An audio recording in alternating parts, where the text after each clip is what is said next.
waterfowl hunter, there's a memory where it all began. For us, the waterfowl life started in the southern United States in the flooded timbers and expansive marshland. But as our journey unfolded, the quest for waterfowl led us beyond our home. The passion eventually takes us to different flyways, different countries, and beyond. We discovered that the culture of waterfowl transcends borders. And so, a daring dream took root, a dream to hunt 100 different species of waterfowl across the globe. We wanted to share the story of adventure and encounters with fellow hunters, each sharing the same passion as us. The landscapes will change, the species will vary, but the passion remains the same. One dream, a long road, 100 species. This is the road to 100.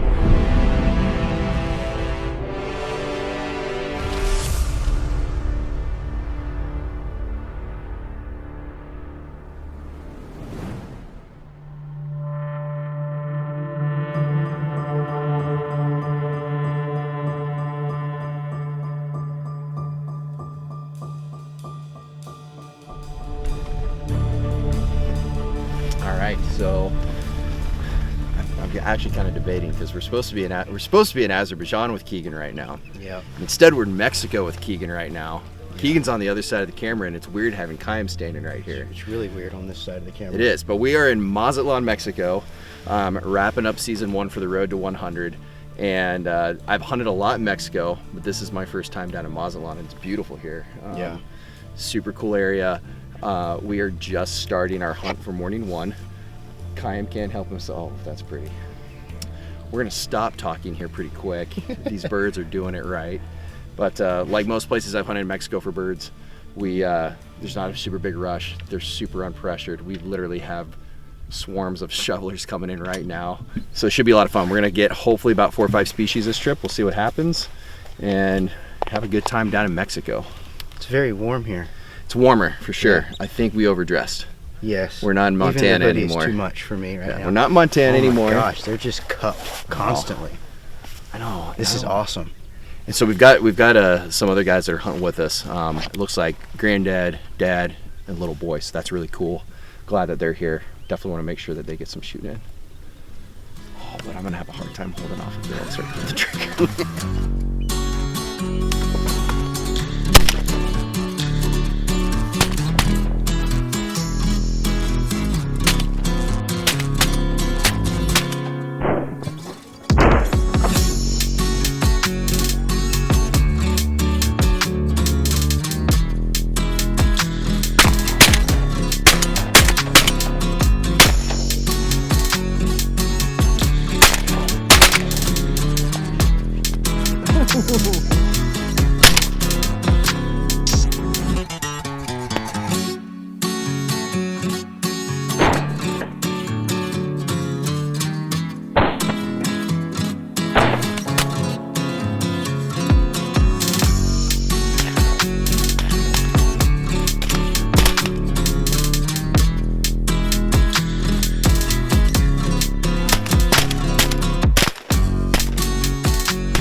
We didn't have time to get our apex down here.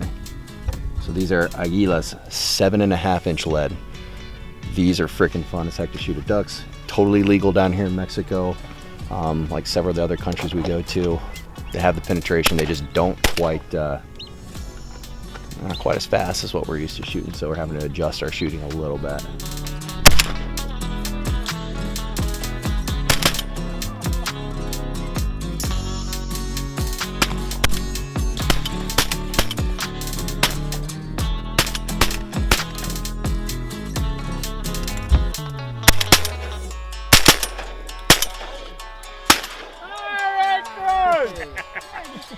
Good job, bud.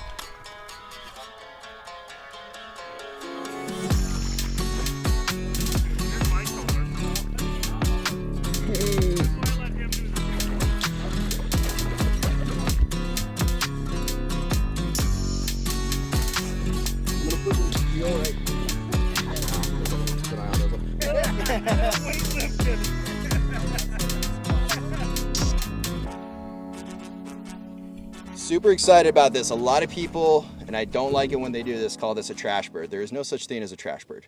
They are all awesome and unique in their own ways. This is the northern shoveler. It's actually not found just in the US. It's obviously Mexico, but you can also hunt them in Pakistan. You'll see them in Azerbaijan, different places in the Middle East. So their distribution is far and wide, but obviously a key species in the 41 species in North America. This one isn't super plumed out, but this is probably one of the nicer ones we shot, which is surprising because we're here in February.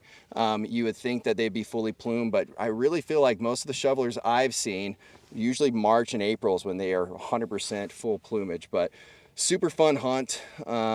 These birds are awesome, obviously known for their unique bill, which is why they're often called a spoonbill, smiling mallard, the Hollywood. So with the spoonbill shape here, you also have a unique feature with the northern shoveler with these teeth, and then it helps them filter their food.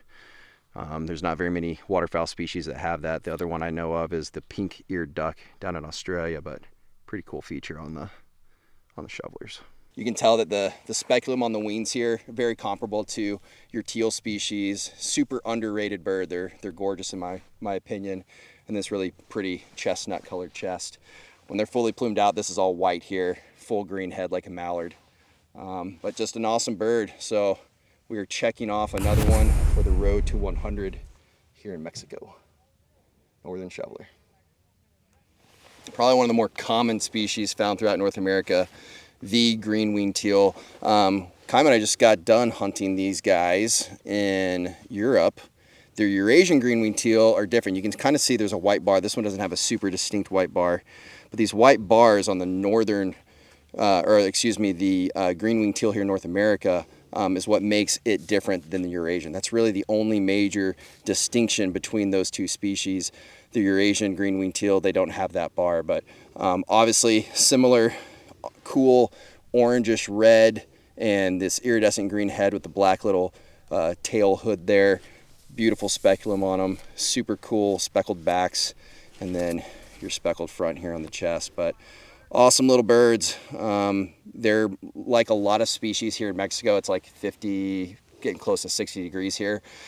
They're not a migrator based on climate. It's all based on photo periods. And so you get so many of these teal and shovelers and widgeon and pintail and whatnot migrating on photo periods. And they come down to these warmer climates. They've got all the food and fresh water they could ever want. But the green-winged teal in all its glory. Checking it off.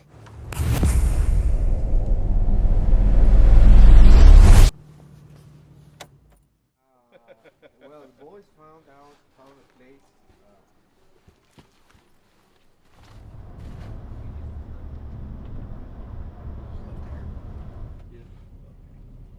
The thing is, if Joel packed them, Yeah. you may need 6 shells. Oh, because you got the confetti They shells? got the confetti. Well, sometimes that happens. We are morning 2 here in Mexico. Apparently we're getting to do something kind of special. This is going to be more like of a driven hunt style. So we are in the middle of this huge marsh. It's just kind of a long, skinny piece of water. They're going to have the bird boys push from both ends. And we are supposed to just be ready to have some fast action shooting. Mixed bag, we have no idea what species are really in here. So we'll see what happens.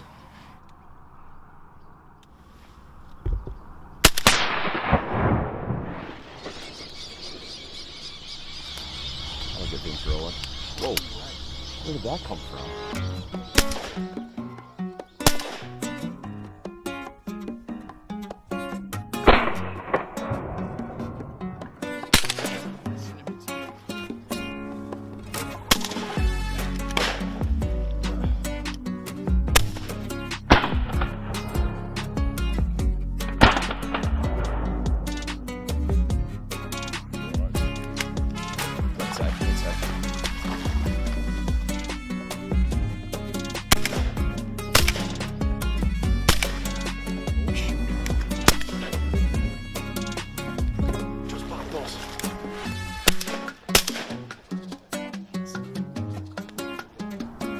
When there's this many cinnamon teal flying. You don't need energy drinks, you just need a lot of fast-paced shooting is what you need. I don't need it. My adrenaline is up. That got western real quick. Pretty awesome.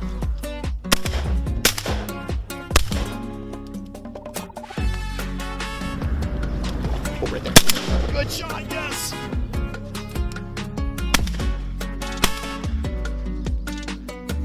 Game busters, let's freaking go.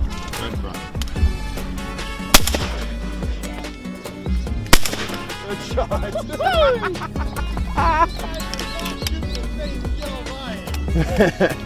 No confetti. I told you, it's heat-seeking pellets.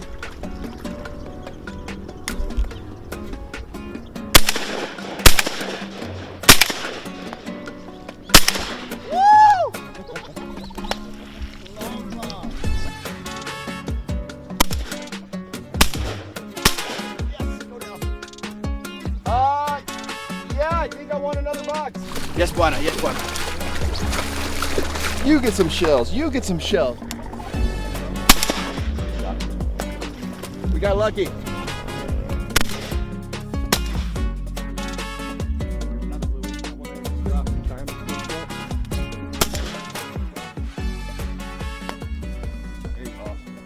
I love how you're sitting over here slinging lead, knocking birds down with your camera still strapped to your back. Left side, over the trees.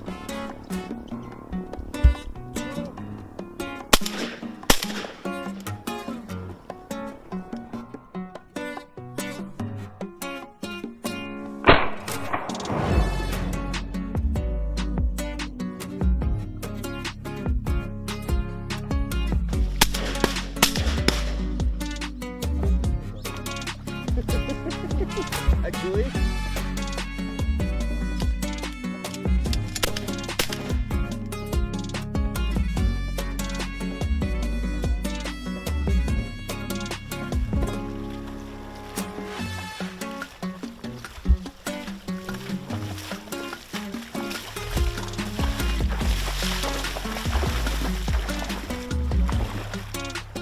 All right, finishing up a day 2 shoot. big day 2.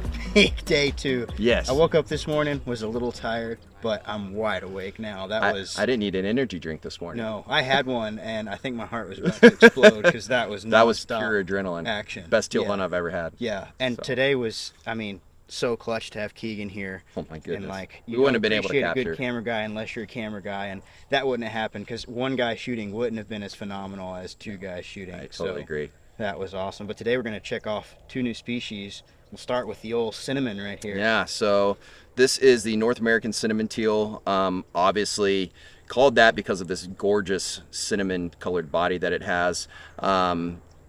Obviously also has a very beautiful wing pattern to it as well.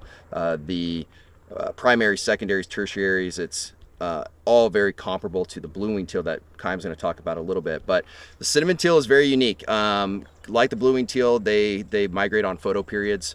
That's why you typically don't see them during our North American season as commonly, especially by the time November, December gets around, they're just sparse. You'll get some in, the California region or the Great Salt Lake, depending on what kind of winter we're having, but they're usually south pretty quick. You find them in Peru and Argentina as well. So technically speaking, and I'm no biologist, but my understanding is there's at least 3 subspecies of cinnamon teal. This is just one of the ones here in North America or the US and Mexico. And so we're super excited to check this one off. Gorgeous little bird. Awesome. And I mean, anywhere I've been over the last 10 years, I've never shot this many cinnamons in one hunt. So it was a special hunt for sure. Good way to check off the cinnamon too. Big time, like with authority. And then we only had a few blue wing come in. Yeah. But we managed to get 2 down. We did. And like you said, the wings are very, very similar. And then we see these more because of migration. But still cool to check it off in Mexico. Well, and usually we don't get to shoot them in full plumage. And that's one of the benefits of coming down to Mexico late season in February like we are now, is because in February you're more likely to find these birds fully plumed out, less pin feathers. This white crescent moon here, you don't get that. Definitely not in September when we're doing early teal season, but even into January sometimes it's hard to find that. You can find them in Florida too, late season, pretty good plumed out birds, but it's just different doing it in Mexico. Yeah, it feels like fun. September. It does feel like September, and this feels like home for you and I. Yeah, This was is awesome. very comparable to back home. So Yeah, great call today, being able to stand in the water, Yeah. do that fast-paced shooting. Dude. That's some East Texas stuff right there. I think Keegan told us that it was like the first 17 minutes was nonstop, and I think I don't want to say how many shells we blew through. But it was a lot, but we shot very well today too. So I don't feel bad. Day. Shout out ROBERTO for putting us on. Big time. That was awesome. Big time. Well, cool. Another one checked off. Another 2 checked off. This felt like I was hunting back home, but with a lot of cinnamon teal and not mallards. I actually, yesterday a guy called me and I was telling Ed that he said, I want to shoot a cinnamon, that he hunted for 3 days, I don't know, somewhere. Yeah. And his son, I think they only saw one cinnamon, they shot it, and it was his son, and he was like, I want a cinnamon, I want a cinnamon. And I saw him pictures from, some days that we got cinnamons this season. But when I sent him this picture, he's gonna lose this his is mind. gonna be, he's gonna be like crazy. They're here. You can tell him that our crew highly recommends it.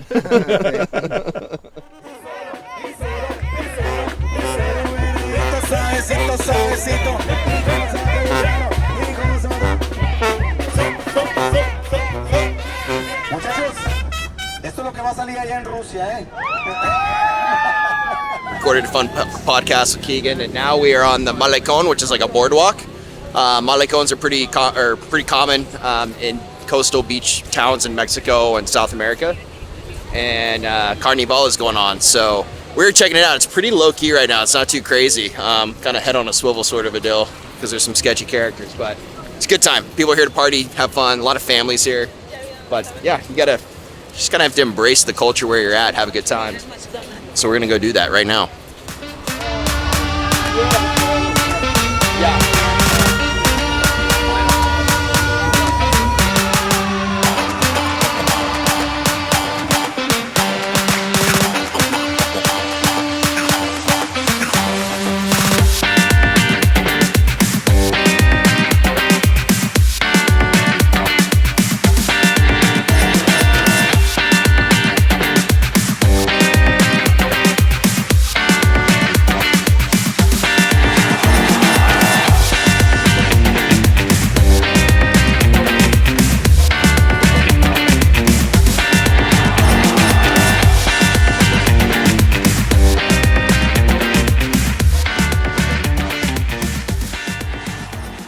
Alrighty, that's another episode, this time in Mexico, and a little city we found in Mexico called Sin City. Sin City, baby. That was, that, full disclosure, I can't take all the credit for that. We can't take all the credit. Ed. We stole it from Ed. We definitely stole it from Ed. Thanks, Ed. Appreciate you, bud. And he's got, Ed's got that awesome Airbnb there in Mazatlan, and we stayed with him, and he just a passionate waterfowl hunter. Absolutely. And Fully nerded out on it. Yeah, when you stay with Ed, one of the perks is he gives you a patch that says Sin City, and we saw that, and we were immediately like, okay, we're naming the episode Sin City. Absolutely. So kudos, Ed. Thank you for Yeah.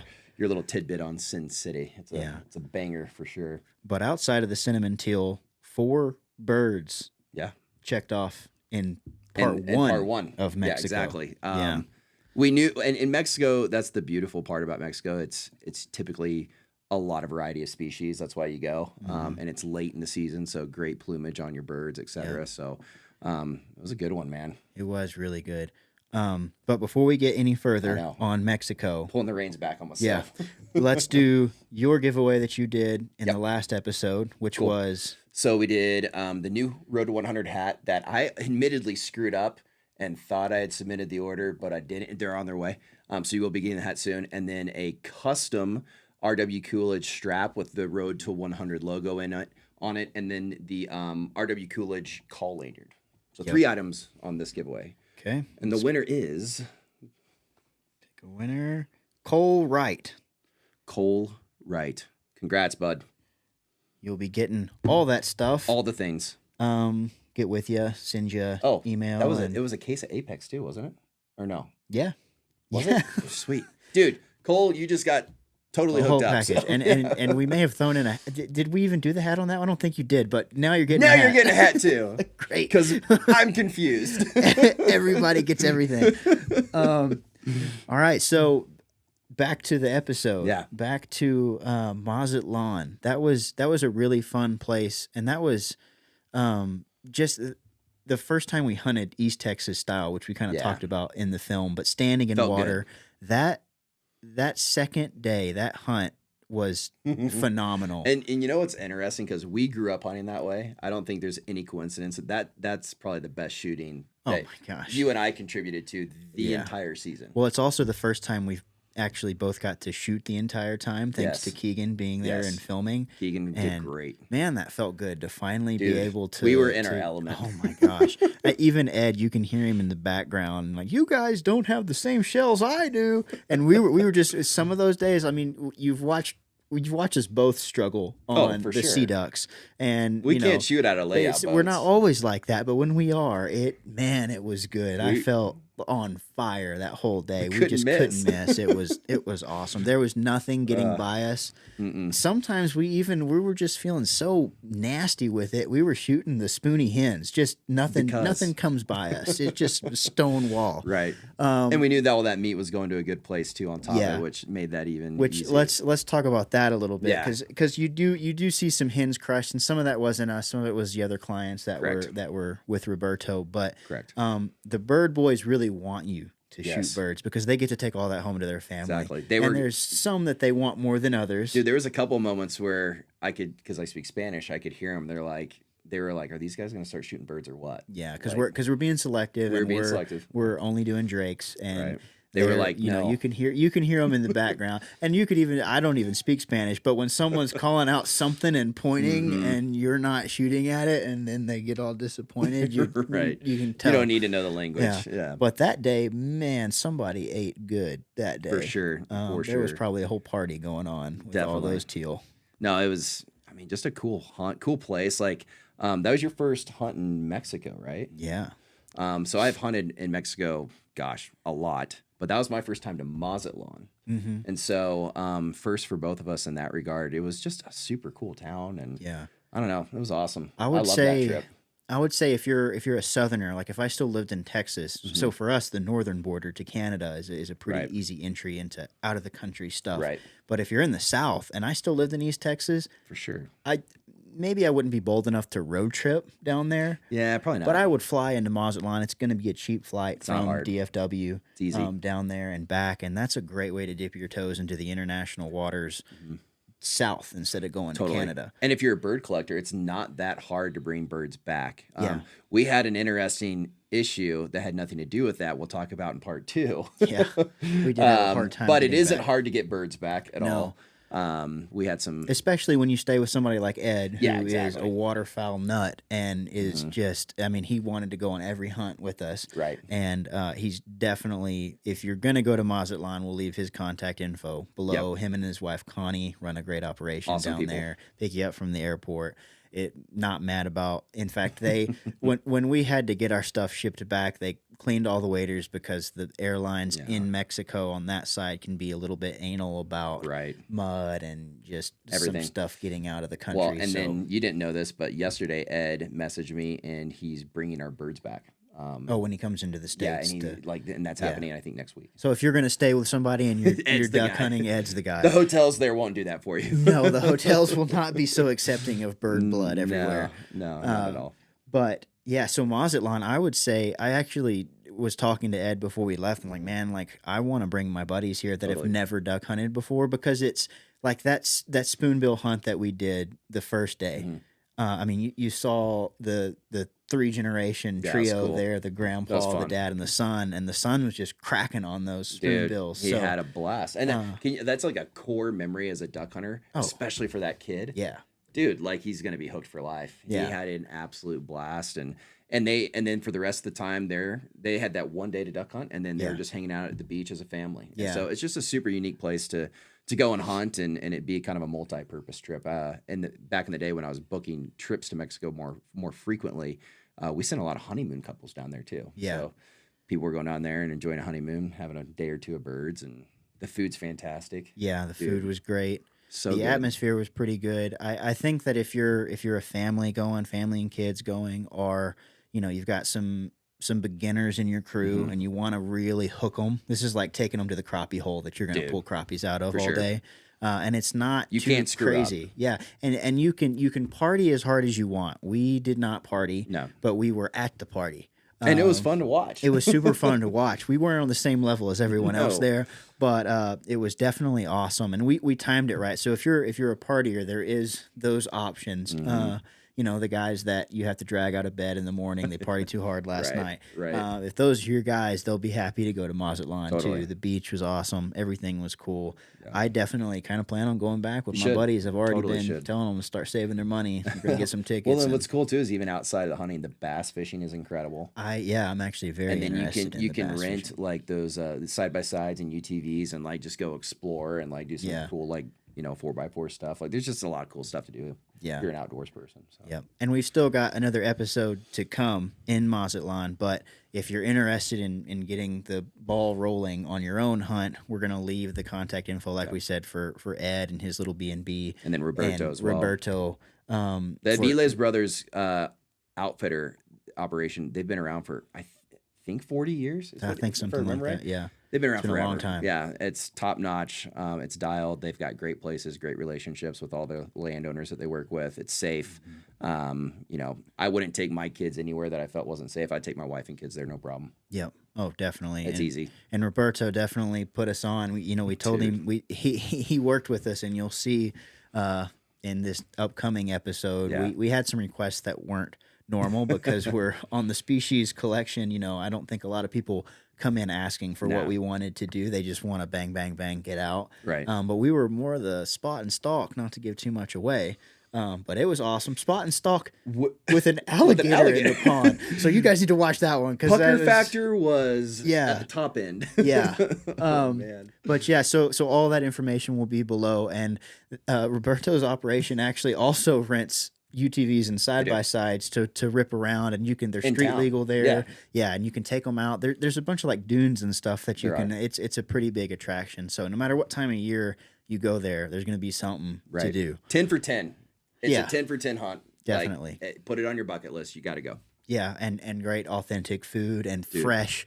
Everything Weirdest was fresh. thing to eat sushi in Mexico. Like I felt like I was sinning because we should be eating Mexican food, but the sushi was phenomenal, and all the fresh, ceviche. Dude, so good. Yeah, Can't go wrong. Yeah, I would highly recommend, like Ryan said, 10 for 10. That being said, wouldn't be a Road to 100 episode without another giveaway, and this one's big. This one's big. So it's just one item this time. Yes. Okay.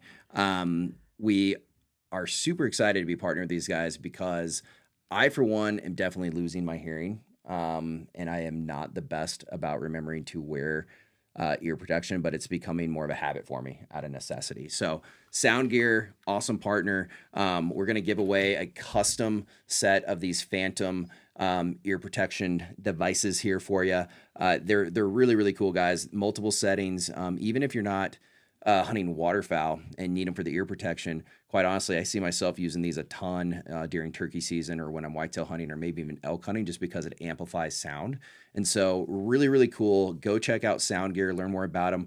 We're going to give away the Phantom series, which is their top of the line, super it's like expensive. the Ferrari of hearing protection. They're awesome. And of all the different, a lot of times I don't wear ear protection because the fit hurts my ears. And these, it's different. You have to go get these fitted at a your local hearing aid store or doctor. I remember I went in and I was definitely the youngest person there, and I didn't know what to expect, but they fill your ears with this foam, so it is a perfect fit. And I also discovered this season, when we had some lulls and some A-frames at some certain points, I was fiddling around, and you can stream music. Yeah, you can. While you're hunting, totally. Which is awesome. It's pretty cool too. I was definitely jamming some rap and just getting hype when there was no birds flying. But there's different modes that you can set it to. There's 1, 2, and 3 modes, and then a mute, obviously.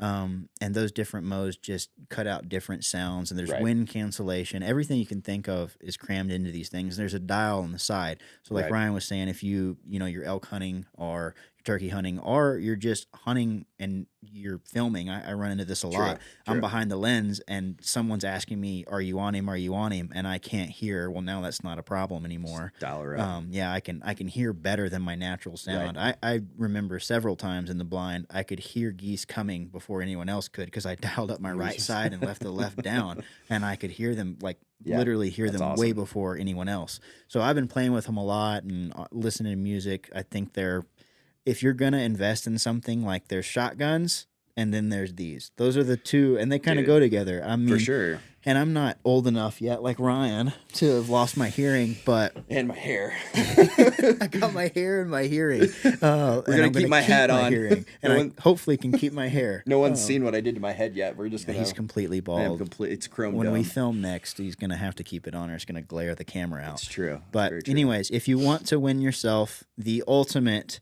in hearing protection with Soundgear, everything will be below as normal. You click on the giveaway link, you register, you can get extra points allotted to you to have a higher chance of winning by subscribing, commenting, going to Spotify, all the things. And I think that'll wrap it up for this one. Yeah. Giddy up. Let's go. Good luck to whoever wins this. And yeah. Hope you enjoyed Sin City. Yeah. And we'll be back with part 2 of our Mexico chapter.